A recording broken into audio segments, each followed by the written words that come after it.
dan meletuslah perang Uhud yang ketika itu Rasulullah SAW mendapatkan kekalahan karena tidak disiplinnya pasukan pemanah yang tergiur dengan harta rampasan perang yang berserakan di Uhud ketika itu.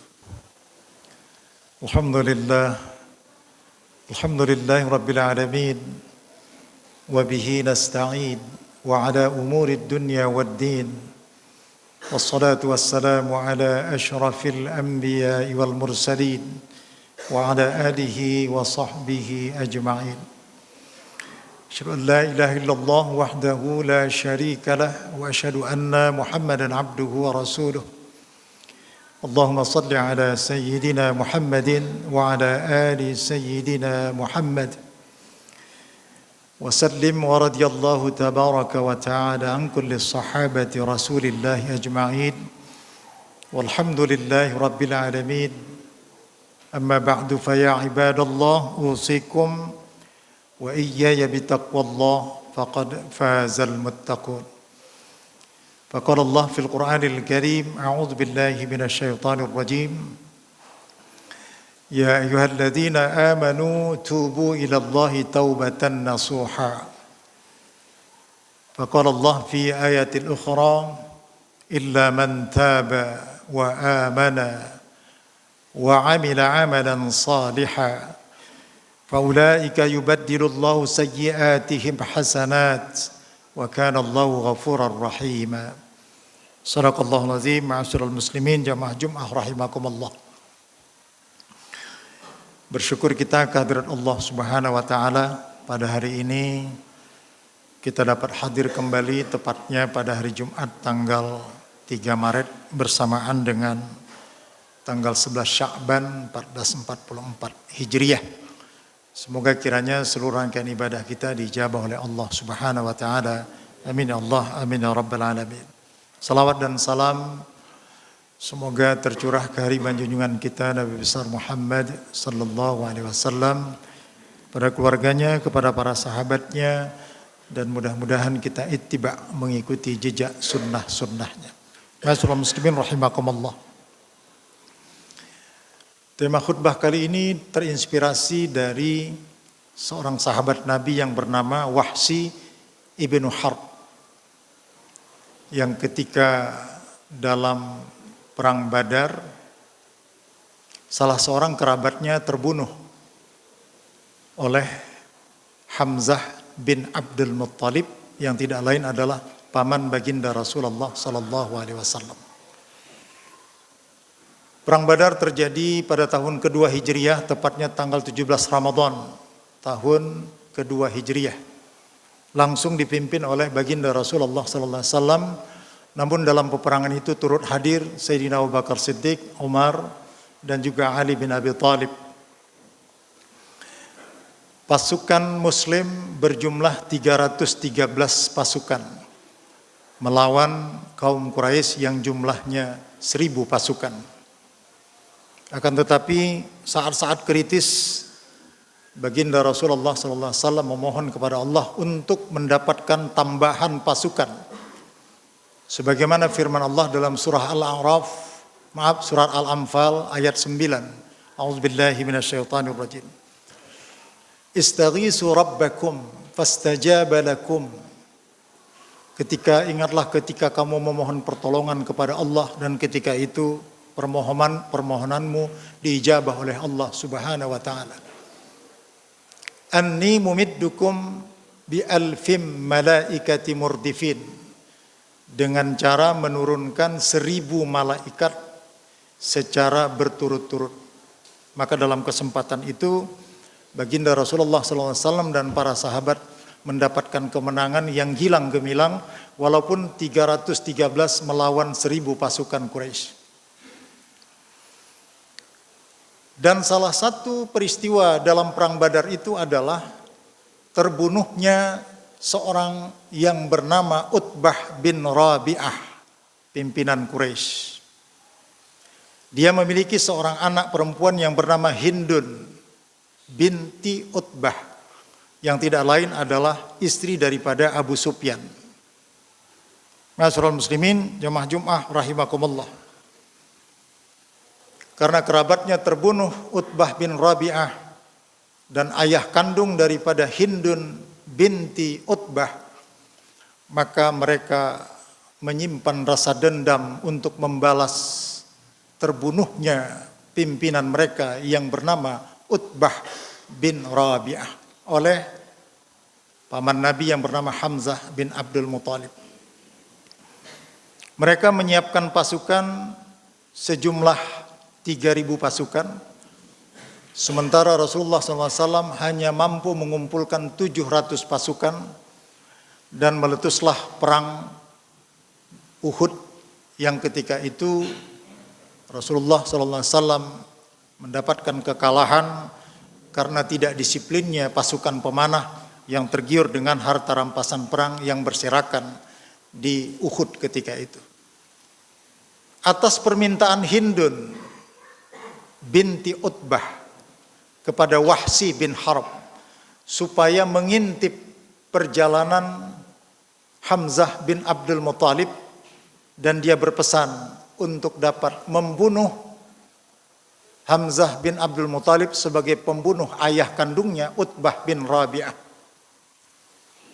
Maka ketika itu Wahsy bin Harb berhadapan langsung dengan Hamzah bin Abdul Muthalib, dan dia berkenan menusukkan tombak ke dada paman Nabi Hamzah, dan kemudian dia tarik sehingga terbelahlah dada sampai ke perut Hamzah bin Abdul Muthalib.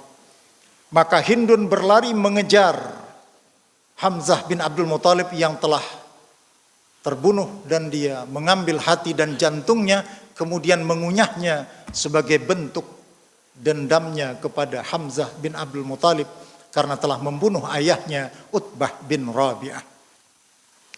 Ma'asyiral muslimin, jamaah Jum'ah rahimakumullah. Ada 3 dosa besar yang sangat keras hukumannya di sisi Allah Subhanahu wa taala. Yang pertama syirik, yang kedua membunuh, dan yang ketiga berzina.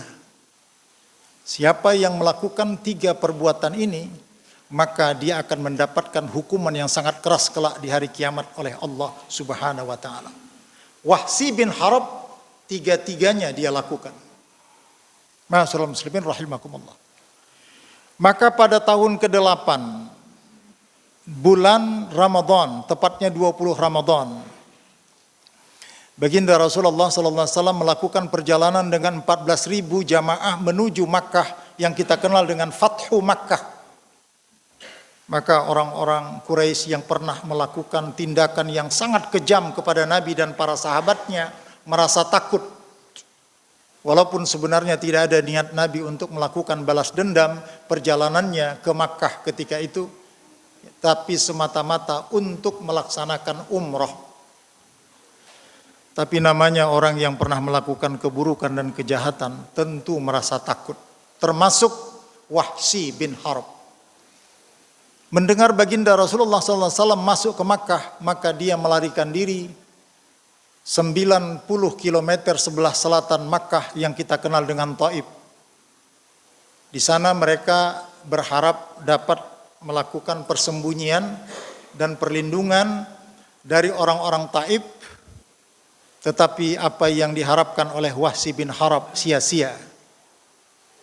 Suku Tamim mengatakan, kami tidak dapat memberikan perlindungan kepadamu wahai Wahsy, karena sungguhnya kami telah menerima ajaran Muhammad sallallahu alaihi wasallam. Maka dengan demikian Wahsy bin Harb tidak mendapatkan perlindungan di Taif dari kalangan Bani Tamim.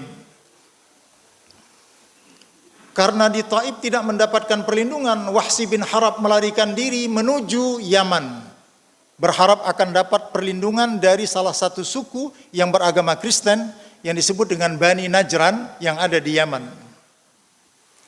Dalam pelariannya dari Taif melintasi Makkah, disitulah beliau bertemu dengan Rasulullah SAW. Kemudian Rasulullah menangkap tangan Wahsy bin Harb.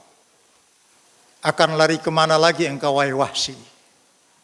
Sudah di sini saja dan engkau masuk Islam. Ya Rasulullah, orang yang seperti aku ini masihkah diterima di dalam Islam? Kemudian Rasulullah membacakan surat Al-Furqan ayat 70. A'udzubillahi minasyaitonir rajim. Illa man taba wa amana wa amila amalan salihan faulaika yubaddilullahu sayyi'atihim hasanat wa kana Allahu ghafurar rahima. Kecuali orang-orang yang bertaubat dan taubatnya didasari iman dan takwa kepada Allah Subhanahu wa taala. Faulaika yubaddilullahu sayyi'atihim hasanat. Maka perbuatan-perbuatan buruknya pada masa jahiliyah, membunuh, berzina, syirik kepada Allah Subhanahu wa taala, itu akan diganti Allah dengan kebaikan-kebaikan.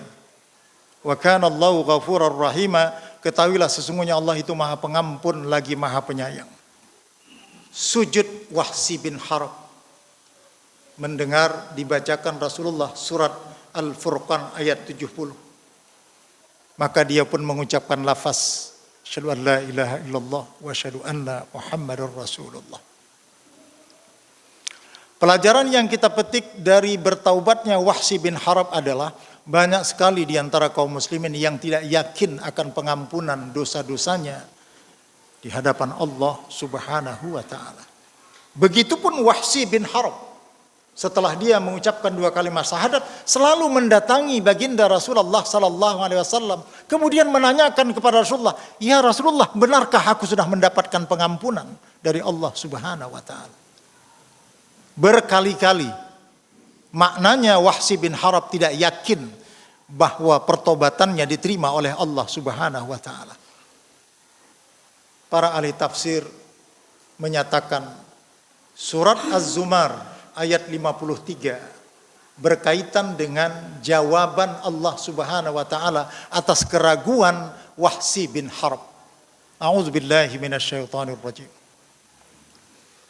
Wahsy itu orang yang paling buruk, orang yang sudah paling banyak dosa. Tetapi Allah Subhanahu wa taala memanggilnya dengan kalimat qul ya ibad. Ibad itu merupakan panggilan kepada hamba Allah yang baik-baik. Tetapi Wahsy yang berperilaku buruk masih dipanggil oleh Allah Subhanahu wa taala dengan kalimat qul ya ibadiyalladzina asyrafu ala anfusihim. Wahai hamba-hambaku yang telah melakukan perbuatan melampaui batas terhadap dirinya sendiri, syirik, membunuh, berzina. Berzina bukan sekali Wahsy, memang hobinya berzina. La taqnatu mir rahmatillah. Janganlah sekali-kali kamu berputus asa dari rahmat Allah. Innallaha yaghfirudz dzunuba jami'an. Sesungguhnya Allah Maha mengampuni ya dosa-dosa hambanya semuanya, termasuk syirik, termasuk membunuh, termasuk berzina. Innahuwal ghafurur rahim. Sesungguhnya Allah itu Maha Pengampun lagi Maha Penyayang. Oleh karena itu, ma'asyiral muslimin rahimakumullah, jangan lalai. Rajab sudah kita tinggalkan. Sya'ban ini kata Nabi banyak sekali orang yang lalai. Maka mulailah kita bertaubat kepada Allah Subhanahu wa taala, karena ada beberapa peristiwa yang terjadi pada bulan Rajab ini, antara lain perpindahan kiblat 6 bulan ke Baitul Maqdis.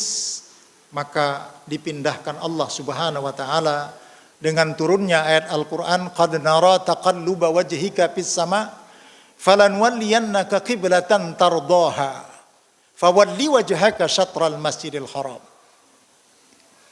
Kemudian bulan Sya'ban ini juga selain bulan bertaubat kepada Allah Subhanahu wa taala, bulan memperbanyak bersalawat kepada baginda Rasulullah sallallahu alaihi wasallam, karena menurut Ibnu Katsir turunnya surat yang berkenaan dengan salawat Al-Ahzab 56, innallaha wa malaikatahu yusholluna 'alan nabi ya ayyuhalladzina amanu shallu 'alaihi wa sallimu taslima, juga terjadi pada bulan Rajab, pada bulan Sya'ban. Dan yang ketiga, Anas bin Malik meriwayatkan para sahabat-sahabat Nabi manakala memasuki bulan Sya'ban, mushaf-mushaf yang terpajang di rak-rak maka mereka ambil kembali dan mereka memulai membaca Al-Quran, karena bulan Sya'ban juga disebut sebagai Syahrul Qurra, bulan di mana kita mengaktifkan untuk membaca Al-Quran, sehingga nanti pada bulan Ramadan kita tidak lagi merasa berat untuk melafazkan ayat-ayat Al-Quranul Karim. Semoga kiranya Allah Subhanahu wa taala menerima taubat kita dan senantiasa kita memperbaharuinya, dan semoga kiranya Allah Subhanahu wa taala memberikan keberkahan dalam hidup kita pada bulan Rajab, bulan Sya'ban, dan disampaikannya usia kita pada bulan Ramadan. Allahumma barik lana fi Rajab wa Sya'ban wa ballighna Ramadan wa ballighna Ramadan wa ballighna Ramadan. Barakallahu li wa lakum fil Qur'anil azim wa nafa'ani wa iyyakum bima fihi minal ayati wa dzikril hakim wa taqabbala minni wa minkum tilawatahu innahu was-samiul alim. Aqulu qawli hadza wa astaghfirullah al-azim li wa lakum wa lisairil muslimin fastaghfiruhu innahu al-ghafurur rahim.